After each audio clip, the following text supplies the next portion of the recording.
This essay is for the truth seekers out there, those looking to squeeze as much knowledge out of this world as possible, even when that knowledge feels out of reach, like a satiating juice wrapped in stone.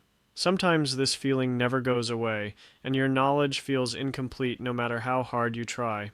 Other times, a consistent understanding eludes us when our knowledge inches forward only to slide back 2 more inches due to the unearthing of further complexities. Here, we will explore Gödel's Incompleteness Theorem and what it means for those in search of truth. Gödel's Incompleteness Theorem. Gödel's Incompleteness Theorem states that no sufficiently complex formal system can be both complete and consistent. This leads to one of 2 outcomes within each system. 1. Consistent but not complete. Some truths will never be able to be proven within the system. 2. Complete but not consistent. All truths can be proven within the system, but the truth is muddied with contradictions. In other words, paradoxes are spotted left and right. Don't believe it since it's just a theorem? Let's reflect on Gödel's famous self-referential statement. This statement is not provable. If it can be proven, then the system proves a falsehood, making it inconsistent. If the system can't be proven, then the statement is true but unprovable, making the system incomplete. Either way, the system fails to be both complete and consistent. In much more rigorous mathematical terms, Gödel illuminated this exactly. Logic has its limits. The overarching implication here is that we must step outside of a system if we strive for truth that is consistent and provable with a system defined as a connection of parts that coordinate to fulfill a higher purpose beyond those of the individual parts. In the context of Gödel, a system is characterized by a distinct boundary of what lives within the system versus what lives outside the system. This insight compels us to recognize that every system has boundaries, and those boundaries limit what can be known from within. This applies to mathematics, medicine, personal habits, and even the universe itself. Let's begin with the implications in a small system and progressively zoom out. Gödel on biological systems. As biological systems, we are all composed of many organ systems with lines drawn between them for their different purposes: blood circulation, digestion, and transmission of information between the brain and body through nerves. Within these systems exist subsystems, like the fight-or-flight sympathetic nervous system versus the rest and digest parasympathetic nervous system. If a failure or risk within your circulatory system is detected, you visit a specialist with expertise in that organ system. Per Gödel, the only way a cardiologist can gather a complete or consistent understanding of the failure mode, its root cause, and an optimal resolution is through sufficient understanding of the overarching system, i.e., the human body. This is why specialized expertise is layered on top of an anatomical foundation built in medical school. In theory, this works great. Physicians have the adequate knowledge of an organ system and its overarching biological systems to gain a complete and consistent understanding of a patient's issues. The issue can be understood and effectively resolved, leaving everyone happy, including the patient, physician, and Gödel. But in practice, this is not how things shake out. The individuals involved forget about Gödel's incompleteness theorem, and we find ourselves in a world where our medicine fixes the issues in one organ system while wreaking havoc in another, creating a game of pharmacological whack-a-mole, where each mole gets whacked with an ever more intricate cocktail of FDA-approved drugs. Let's look at an example. An overweight 45-year-old visits his cardiologist for a routine appointment. After collecting a few measurements, the cardiologist concludes the patient has elevated cholesterol levels, putting him at risk of heart disease. Since the patient is younger, the cardiologist suggests that this can be turned around through lifestyle improvements like a well-balanced diet and more movement. Fast forward a year, the patient returns to his cardiologist, who again takes some measurements. He observes similar results, so he asks his patient how his diet and exercise program went. The patient shared that he was not able to sustain it, so the cardiologist, caring about his patient, decides that a statin is the best course of action to prevent any catastrophic cardiac episodes, particularly at a young age. He knows that statins adversely impact the digestive system, but he reasons that a minor yet chronic risk to the digestive system is worth accepting over the major risk facing his patient's circulatory system. Such stories happen time and time again, leading to a healthcare system of symptom management rather than elimination of root cause. The same outcome can be observed with slightly modified plots. Perhaps the cardiologist operates in a hospital where he is incentivized to prescribe a certain drug, or he isn't all that concerned about his patients, but tends to overprescribe drugs for fear of litigation. Or maybe the physician himself forgot about Gödel's Incompleteness Theorem either through hubris or sheer ignorance, leading to a reductionist view that every issue within the cardiovascular system can be resolved within the cardiovascular system. If we learn from our friend in cardiology and embrace the implications of Gödel's work, we arrive at startling breakthroughs within the human body. 1. Digestive issues arising in the patient's light environment. 2. Depression caused by diet. 3. Osteoporosis fixed not by calcium supplements, despite your bones storing the majority of the body's calcium. Without Gödel, we futilely obsess over supplements and diet to fix the digestive system, spend endless hours ruminating in our minds with therapists without considering our screen time and diets, or we maximize calcium intake for osteoporosis when we just need to use our muscles. We miss the bigger picture because we hyper-focus on what's inside the boundaries of a system. Godel Impersonal systems. Zooming out one step from our biological systems, many of us view health itself as a personal system to maintain, complete with regimented diets and exercise programs. To Gödel's point, we must look outside this system to know whether a given health protocol fulfills its goal of overall health. Otherwise, we fall into silly debates like whether a push-pull leg split is a superior strength training program to an upper-lower split, or whether playing sports is a better form of HIIT than organized classes, or if cycling is a better way to maintain Zone 2 cardio compared to running. A routine for optimal health depends on numerous other things outside of your health system. Is your job stressful? What type of gym is most accessible to you? Do you prefer your movement to be more social, or do you simply enjoy some forms of exercise more? Similarly, many of us view our work life itself as a personal system that starts and ends at a certain time each day. For most, this is 9 a.m. to 5 p.m. As dramatized by the TV series Severance, what happens within that system can be totally isolated from what occurs outside that system. To understand the objective of this work system, we must again nod to Gödel and look outside of it. It could be a means to support yourself or your family with as little work as possible. It could be a source of meaning, or maybe it's a ladder to climb. If we don't take the time to understand the objective of that system, it's nearly impossible to understand basic questions like, does my current work system serve me well? For an accounting of which goals are fulfilled by the various activities and habits we employ ourselves with, we may find it helpful to compartmentalize everything that serves a personal goal into different systems: health, earning money, relaxation, family time, and socialization. This probably feels very natural to many Type A readers, to have a sort of task list to ensure we tick all of those boxes in a given day, week, or month. This reductionist approach that once helped us organize our lives can become suffocating when all of our systems intended to fulfill different goals compete for the same 24 hours in a day.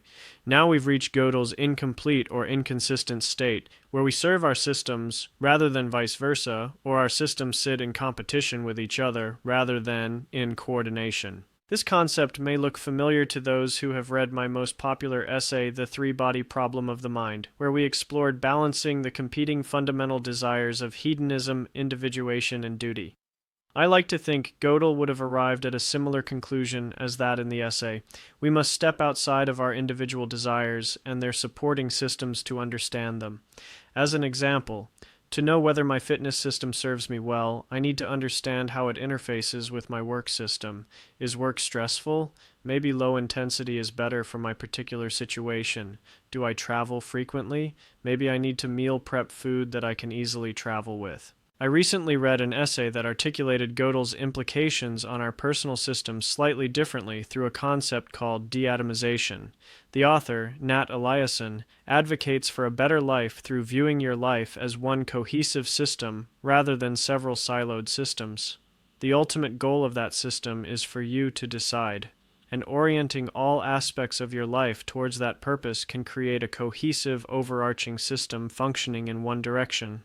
Work, play, relaxation, physical health, and connection work as subsystems in one well-oiled machine. Gödel on interpersonal systems. Now zoom out. What's the boundary of you as a system? We can draw a line between what lives within your system versus outside your system. Since our memories and experiences shape how we interpret what we see, hear, feel, smell, and taste, the bounds of this system can be fairly clearly drawn between different sets of sensory organs, memories, and experiences.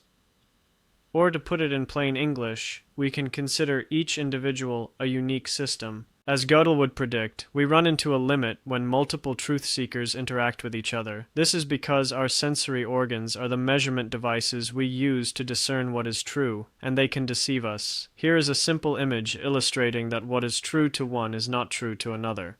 Many point to this image and rightfully recognize the limits of our knowledge. Where they fail is by forgetting about the implications of Gödel. Truth can be accessed through scale. Instead, they fall into naive belief systems like postmodern factual relativism, where they think all perspectives are equally valid, as if each person operates in their own system disconnected from others. Or worse, they fall into solipsism and become infatuated with only their experiences. Based on what we've contemplated thus far, the reader knows better. Truth exists at a higher order above competing perspectives. Either that 6-9 was next to some other sequential numbers and we can arrive at the truth, or the artist intended it to be a specific number. Of course, someone could find more meaning in the opposite interpretation since we all interpret art differently, but that doesn't make such an interpretation any less false, just because it was meaningful in a one-person system. Maybe the artist left it intentionally ambiguous as a nod to Gödel, and the truth exists in the recursive debate itself rather than a particular conclusion. Gödel on large-scale human systems. Once enough people come together to work towards a common goal, we see new systems formed, characterized by something more than just the interpersonal relationships of those involved. The most common of these types of systems is a business. In this sense, everyone contributing to the business is a cog in a machine intended to generate revenue, while anyone not employed by the business sits outside the system. Applying Gödel's theorem, this means that anyone sitting within the business cannot truly understand it, not without creating contradictions bound to confuse others within the system or missing the bigger picture for office politics. It shouldn't surprise us that we'd have blind spots about a system that we are so intimately tied to, one that puts food on our table from the stable income it provides. Not to mention there are emotions like pride or fear, hidden or not, preventing you from objectively looking at the system that puts food on your table via your stable income. This is part of the reason why consulting is popular, particularly with highly complex businesses employing large numbers of people. An outsider can peer into the system and see the influence of office politics rather than let their judgment be affected by those very political machinations. If you think of a business or highly complicated system like a maze, those occupying the maze may have a much harder time finding the exit than someone with a bird's eye view. As previously alluded to, the culture and politics of a business are hidden yet critical aspects of the system, so an objective view of the system presented by insiders, who may be perceived competitors or subordinates, may not be received well by leaders battling all the human emotions of fear, pride, and greed. Consultants exist outside this system, so they are less likely to threaten any senses of identity from those within the system. If you've ever been disappointed that your company paid exorbitant amounts of money for a consultant just to say what some employees have been saying all along, now you know why. The caveat to this, of course, is that the consultant must be capable. They must be able to see the machinations of the system, including inputs and outputs amongst people, processes, tools, and culture, in a world where companies hand out large sums of money to tell them what needs fixing. Charlatans lick their chops. They say all the right things, but a modicum of questioning reveals that behind the charlatan consultant's intellectual verbiage sits nothing but vapor, purely regurgitation of past lessons from an MBA that may or may not apply to a given situation. They inhabit the corporate archetype of those who orient themselves around sounding valuable, rather than being valuable to others. I digress. Let's take a look one layer deeper into our business. Within this system sits several smaller subsystems, or departments. R&D sees the business from a different perspective than commercial, which is different from operations. which is also different from quality assurance. Godel's Incompleteness Theorem explains why generalist roles exist, ranging from the high-level general manager to low-level project coordinators. They exist outside any one functional area, making it easier to see the connections between the various expertise supporting the business. So long as they gather sufficient inputs from each function, they can see departmental interdependencies that cannot be seen from the vantage of the production specialist in operations or the engineer in R&D, between the incentives driving each function, the narratives of those leaders, departmental politics, and siloed expertise, attempting to piece together an understanding of how the business works from the vantage of each department would resemble blind scientists studying an elephant. The main takeaway for those in search of truth within complex organizations: we need to synthesize each other's knowledge and expertise, lest we mistake an elephant for a tree, snake, rope, or spear. We can continue to scale this logic to even larger human-powered systems. Multiple businesses build an industry. Without knowing industry trends, it becomes difficult to completely understand a given business's strategy. Multiple industries create an economy, so it becomes nearly impossible to predict the direction of an economy without understanding the culture of the people within the system and how that may change. And multiple economic and political systems join together to form a geopolitical climate. As a rule of thumb, we should always extrapolate one level higher to understand the context surrounding the system we study. Gödel on cosmological systems. Finally, we zoom out enough to reach the end of our line, the universe as one massive system that houses everything we know. Within this system, we enter the world of physics, governed by the behaviors of matter and its theoretical counterpart, antimatter. To better understand our universe, physicists paradoxically zoom in as far as possible to study matter's most basic building blocks. A few years before our friend Gödel identified the subject of this essay, Werner Heisenberg, a Nobel Prize-winning physicist for his work in quantum mechanics, discovered his uncertainty principle. It essentially states that the devices we use to measure the most basic elements of the universe alter their behavior. Much like how Hawthorne observed that people behave differently when they are observed, our mere observation of the building blocks of the universe alters their behavior, blocking a complete or consistent understanding of their behavior. His work specifically revolved around understanding both the position and momentum of a quantum particle. Heisenberg foreshadowed Gödel by discovering the limits of what we can observe in the world of physics. Heisenberg's discovery can explain previously discovered contradictions about the universe itself, like light behaving like both a wave and a particle. Knowing what we know about Gödel, this isn't a surprise, but the implications lead us to an unsettling conclusion. We will never reach a complete or fully cohesive understanding of our universe unless we can find a miraculous way to transcend the universe itself. Perhaps this transcendence is a rite of passage we all get to experience after death.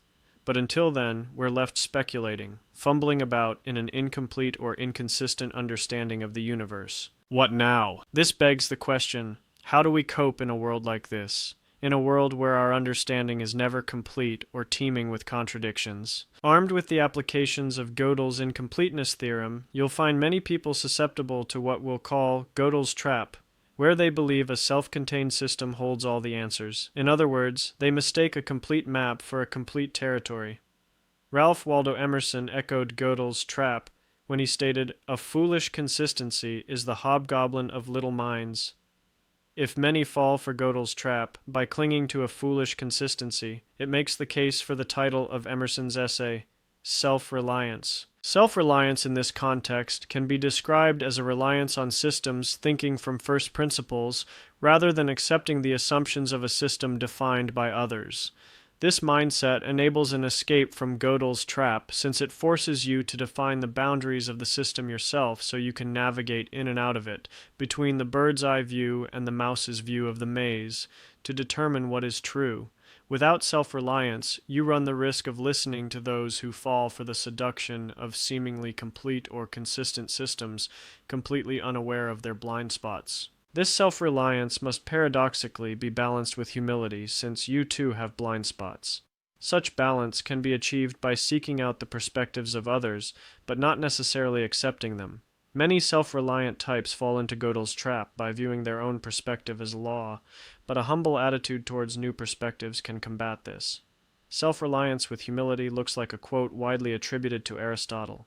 It is the mark of an educated mind to be able to entertain a thought without accepting it. The bearer of the educated mind has the humility to seek and entertain new thoughts, but he remains steadfast in his self-reliance by retaining his veto power over the validity of the thought. He neither automatically accepts nor automatically rejects the thought, both slippery slopes into Gödel's trap. In our humble search for differing perspectives, we must also recognize that others operate from different semantic systems. With different semantic systems come different personal definitions, despite exchanging the same words, creating semantic noise in which understanding becomes difficult.